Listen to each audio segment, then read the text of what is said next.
Welcome to The Last Breakfast. Please enjoy the video. In this video, I will show you how to make delicious beignets using Cafe du Monde mix. First, empty the entire box of beignet mix into a medium-sized bowl. Next, add 7 fluid ounces of water to the mix. Stir these ingredients together thoroughly until a soft, pliable dough begins to form. Once combined, turn the dough out onto a lightly floured surface. Knead it gently for approximately 2 minutes until it's smooth and ready for the next step. Now that your dough is kneaded, it's time to prepare it for frying.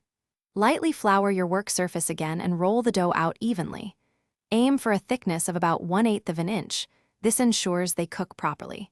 Using a sharp knife or a pastry wheel, cut the rolled dough into squares, each measuring approximately 2 1/2 inches.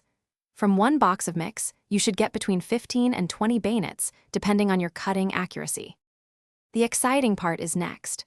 Frying. In a deep pot or Dutch oven, heat 2 to 3 inches of vegetable oil to a temperature of 350 degrees Fahrenheit. Carefully place a few beignet squares into the hot oil, ensuring not to overcrowd the pot. Fry them for about 20 to 30 seconds on each side until they puff up and turn a beautiful golden brown.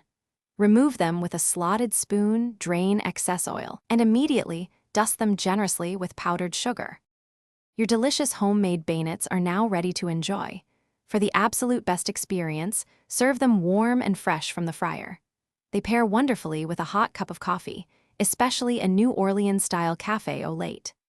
This classic treat is perfect for breakfast, brunch, or a delightful dessert. Remember to check the description below for a fantastic book that can truly change how you think about money, along with other exclusive deals we've found for you. Enjoy every sweet bite.